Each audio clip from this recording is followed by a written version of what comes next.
नमस्कार, सत श्री अकाल। मैं आप सबसे कुछ बात करने आया हूँ। अभी सुबह से मेरा एक वीडियो इंस्टाग्राम पे बहुत वायरल किया जा रहा है। बीजेपीचा कसा तुमच्याकडे आला मला सांगा. तुम्ही अधिकारी आहात ना? तुम्ही अधिकारी आहात ना? ऐका, तुम्ही अधिकारी आहात. अब कहाँ थे जब हेलमेट और पगड़ा पहन के एक अपने जाके दारू पी रहे थे, जब मास्क आ रहे आप क्यों उसका आदमी. वेलकम दोस्तों, इस वीडियो में बात करेंगे इस वक्त सोशल मीडिया पर क्या वायरल चल रहा है। दिल्ली की कड़ाके की ठंड में मशहूर रैपर और सिंगर हनी सिंह का कॉन्सर्ट और सामने यूथ ऑडियंस। इसी लाइव कॉन्सर्ट के दौरान हनी दिल्ली की ठंड, गाड़ी, संभोग, कंडोम जैसे शब्दों का इस्तेमाल करते हुए दिखे। ये वीडियो सोशल मीडिया पर वायरल हुआ। हनी सिंह खूब ट्रोल किए गए। नामी सिंगर से लेकर कई लोगों ने उन पर सवाल खड़े किए। अब उनका माफीनामा भी आ गया है। हनी ने अपनी सफाई में कहा, मैं शो पर सिर्फ एक गेस्ट था। शो पर जाने से 2 दिन पहले ही मैं कुछ गायनोकोलॉजिस्ट और कुछ सेक्सोलॉजिस्ट के साथ मेरा लंच था। तो उनसे बातचीत के दौरान वो मुझे बताते हैं कि आजकल का युवा सेक्सुअली ट्रांसमिटेड बीमारियों से पीड़ित है। ये चीज बहुत ज्यादा चल रही है। लोग गलत संबंध बना रहे हैं। जब मैं शो पर गया तो मैंने यूथ लोगों को देखा। मेरी सोच थी कि मैं उन्हें उन्हीं की भाषा में एक मैसेज दूं कि आप अनसेफ तरीके से सेक्स ना करें। मैंने सोचा कि मैं ओटीटी की भाषा में उनसे बात करूं, लेकिन कई लोगों को वो बुरा लगा।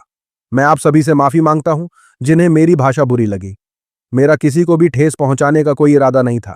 मैं अगली बार से ऐसी गलती नहीं करूंगा और अपनी जुबान पर काबू रखूंगा। उस भाषा में बात करूंगा तो इनको ज़्यादा समझ में आएगी, लेकिन वो भाषा कईयों को बहुत बुरी लगी।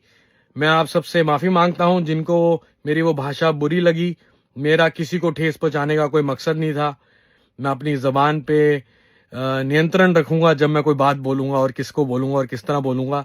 हनी सिंह का ये माफीनामा सुनकर सोशल मीडिया पर चल रहा है कि किसी सभ्य समाज में हनी सिंह जैसा छिछोरापन वाला सिंगर किसी अच्छे मंच पर जगह न पाए। इसके जैसे लोगों का स्टार बनना समाज में बर्बादी की बड़ी निशानी है। साथ ही साथ लोगों ने कहा, कुत्ते के पूंछ कभी सीधी नहीं हो सकती। बदतमीज इंसान हमेशा बदतमीज ही रहता है। हनी सिंह घटिया था और घटिया रहेगा। साथ ही साथ खबर निकलकर आई है ओडिशा से। ओडिशा के बालासोर में कुछ लोगों ने एक शख्स की जान ले ली। आरोप है कि यह शख्स एक पिकअप गाड़ी में गाय और कुछ मवेशी लेकर जा रहा था। बापू, पवन, पिंटू, नेपाली और चीनू तेलंगा ने वाहन को रोका। उसमें मवेशी ले जाने का विरोध किया। फिर वाहन के ड्राइवर और हेल्पर मकंदर मोहम्मद को पीटा गया। आरोप है कि मकंदर मोहम्मद पर जानलेवा हथियार से हमला किया गया, जिससे उसकी मौत हो गई। घटना का वीडियो भी वायरल हो रहा है, जिसमें लोग मकंदर मोहम्मद को जय श्री राम बोलने के लिए कह रहे हैं। जय श्री राम. कोई नहीं.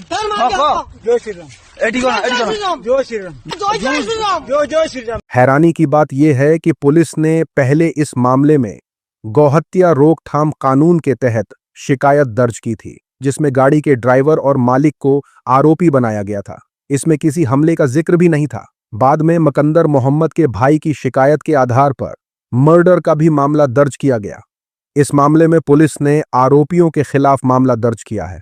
सोशल मीडिया पर चल रहा है कि 26 साल पहले बजरंग दल के गुंडों ने इसी ओडिशा में एक ईसाई परिवार को नफरत के चलते इसी तरह मौत के घाट उतार दिया था। आज भी वही हालात हैं, कुछ नहीं बदला। साथ ही साथ लोगों ने कहा जय श्री राम के नारे को कुछ लोगों ने नफरत की पहचान बना दिया है।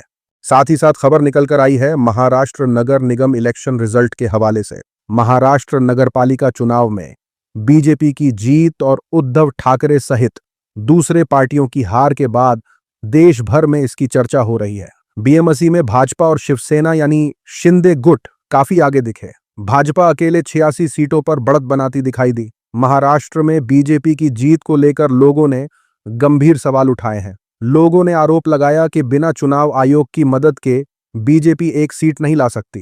कांग्रेस नेता राहुल गांधी ने सोशल मीडिया पर किए गए पोस्ट में कुछ अखबारों का स्क्रीनशॉट शेयर किया। इसमें गुरुवार को नगर निगम चुनाव के वोटिंग के दौरान वोट डालने के बाद उंगली पर लगाई जा रही इंक मिटाने के मामले को उठाया। राहुल गांधी ने इसे लोकतंत्र में भरोसे की गिरावट बताया।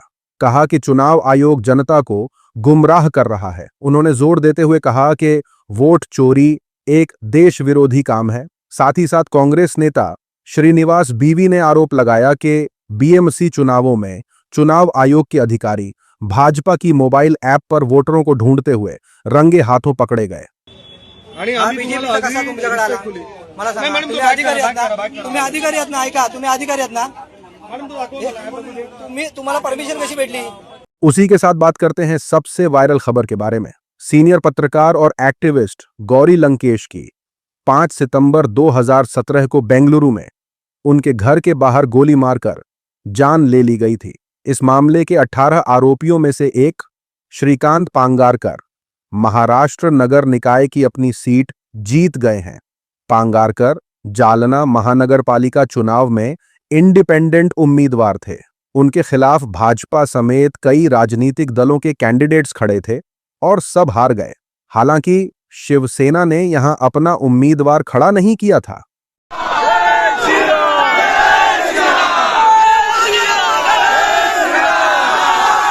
साल 2018 में एटीएस की जांच में महाराष्ट्र में अलग अलग जगहों पर विस्फोटकों और हथियारों का जखीरा मिला था। इस मामले में एटीएस ने श्रीकांत पांगारकर को गिरफ्तार किया था। गौरी लंकेश मर्डर मामले में भी इनका नाम आया था। सितंबर 2024 में कर्नाटक हाई कोर्ट ने उन्हें जमानत दे दी थी। गोदी मीडिया में सन्नाटा है। सोशल मीडिया पर चल रहा है कि इंडियन पॉलिटिक्स में अब गुंडे भी जीतने लगे। जब तड़ीपार लोग देश चला रहे हैं तो और क्या होगा। साथ ही साथ लोगों ने कहा, महिलाओं के साथ अपराध करने वाले लोगों का फूलों से स्वागत और जीत कोई नई बात नहीं है। उसी के साथ खबर है ईरान अमेरिका तनाव के हवाले से।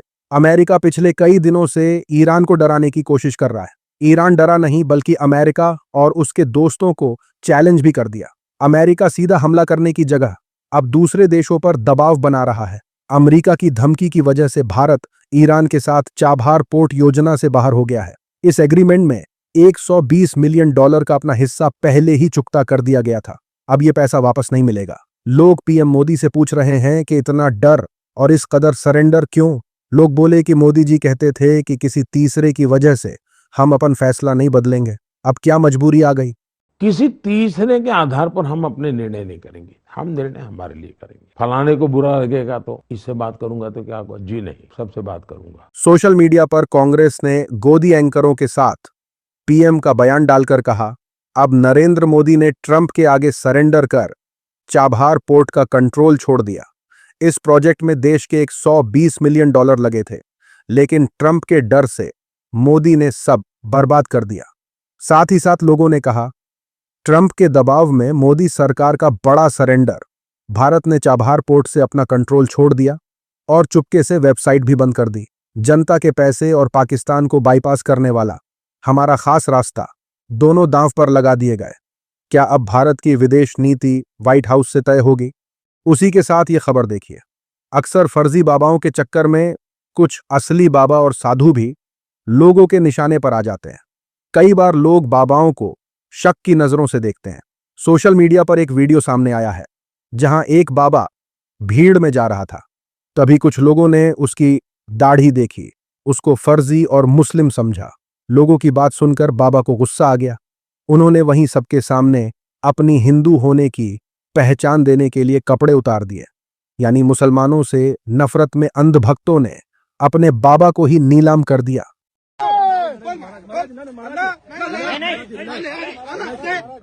ये चीजें नहीं, ये करने की बात नहीं है बाबा जी, आप इसको लपेटिए। आप न्यूज़ से ठीक, तब वो कहाँ गए, तब कहाँ थे जब ऐसे लोग भगवा पहन के ठेका पे जाके दारू पी रहे थे। सोशल मीडिया पर चल रहा है कि यह बड़े अफसोस की बात है। एक साधु को मुस्लिम होने के शक में अपने कपड़े उतारकर अपनी पहचान बतानी पड़ती है। आखिर मुल्क में, समाज में नफरत फैलाने वाले लोगों पर कब नकेल कसी जाएगी। साथ ही साथ लोगों ने कहा, एक पत्रकार महिला का इंटरव्यू याद है, कुछ ऐसा ही हुआ था। 2019 से 20 की बात है। साथ ही साथ खबर निकलकर आई है यूपी के बिजनौर से। यूपी के बिजनौर में एक कुत्ता हनुमान की मूर्ति के चारों तरफ चक्कर लगाने लगा। ये देखकर वहां लोग जमा हुए और वीडियो बना लिया। वीडियो सोशल मीडिया पर वायरल हो गया। अफवाह फैल गई कि ये कुत्ता बहुत खास है जिसे भगवान ने अपने पास बुलाया है। देखते ही देखते मंदिर में लोगों का तांता लग गया। पुजारी ने कुत्ते के लिए गद्दे बिछवा दिए और डोगे साहब आराम फरमाने लगे। लोग डोगेश को खाने पीने की चीजें पेश करने लगे और लाइन लगाकर उसके पैर छूने लगे। महिलाओं ने डोगेश साहब से आशीर्वाद भी लिया।